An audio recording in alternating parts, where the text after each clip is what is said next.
But to have people look at you or look down at you and think you're not worth it, then you know what? It's like that our saying, is it? You know what I mean?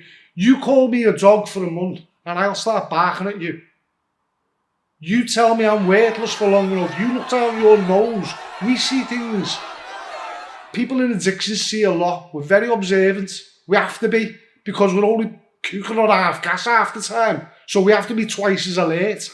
You know what I mean? So when you're twice as alert, you pick up on little things. And it's the little things that you pick up on and you think, what's the point? They're already thinking of a scumbag. So I might as well just ruff, I'll just bark again. I'll bark because that's what I am, a dog. You know what I mean? And we're not dogs, we're all human, you know what I mean? And no one's better than anyone else. Everyone has value. Everybody.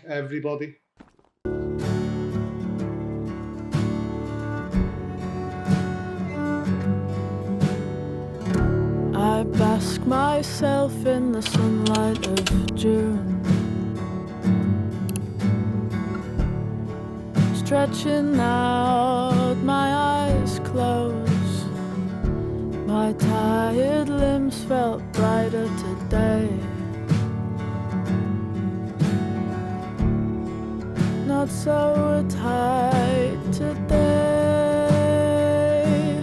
Let this stay.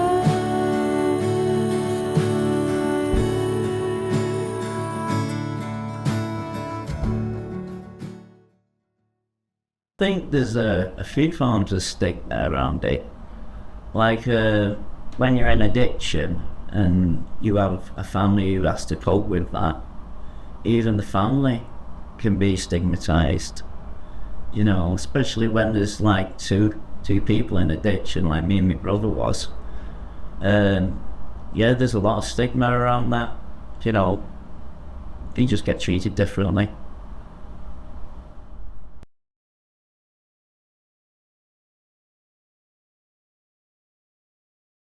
I suffered from every aspect, from the social services, from when I've been into hospital, from the treatment I got. Having my son should have been a happy time in my life. And they actually isolated me at the bottom of the ward in a cubicle with 6 beds in it. And so I had nobody to talk to, and this was at the end of the ward, so even when visitors come, nobody had to walk past me because mine was at the bottom of the ward. So yeah, I felt really isolated. Yeah, like scum really. Okay, so my take on stigma is that you're treated in a different way than the general public are being treated. Or that you would treat, your next door neighbour just because of this information that you know that they take drugs or alcohol. That's what I take of stigma.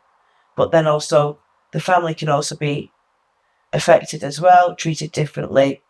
And so you'll get bullying in schools, you'll get isolation, and really I think people withdraw from services or that need to try and get that help in the first place because of stigma and the barriers to come and get help.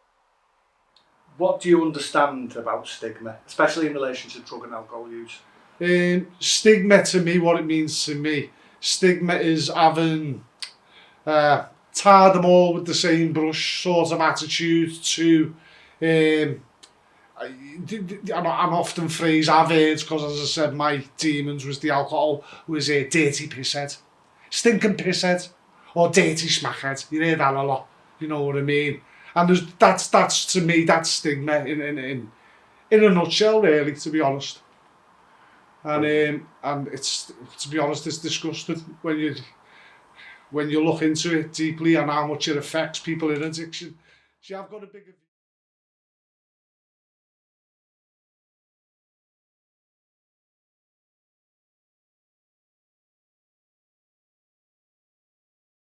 Heard a lot more about it since we've been talking about this, but I suppose it just means being biased towards someone, and it tends to be in your language, in your actions. That's what stigma is to me. not just services like ours, but any other services where you think or you feel you may have been treated differently just because there may be right off me? Most definitely yes, and I can name quite a few examples. The police, when they pull you, I mean, again, since not using, I don't get pulled by the police anymore. Shops, when I used to go into shops for a pint of milk, they always got a security officer following you. Not always, but I would say a good 90% of the time. And hospitals, doctors, if I ever went to doctors for anything, his first word was, "You're not having any sleepers." Doesn't matter what I went in for, whether it was a headache or... And if I went to walk-in centre, that was another place. You used to get a certain look off the nurses like, "Oh God, it's one of these again." And even if you were on the wards in the hospital, you felt like you couldn't wait to be out the door. Yeah. And it's you notice it at the time, but you don't care because you're that lonely yourself anyway. You feel terrible about yourself, about your life. It's only after when we stop using drugs that you actually notice you're not getting followed anymore. I'm not getting searched every other day. I can walk in and now the nurses go, "Oh, well done, you're in recovery." And it's a different world.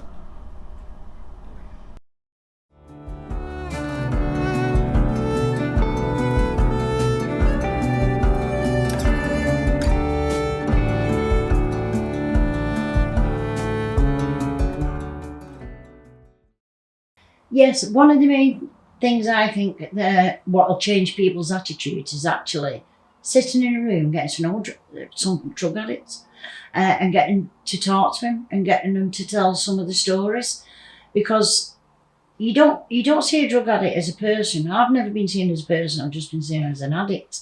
And so people don't give you the time of the day to get to know you.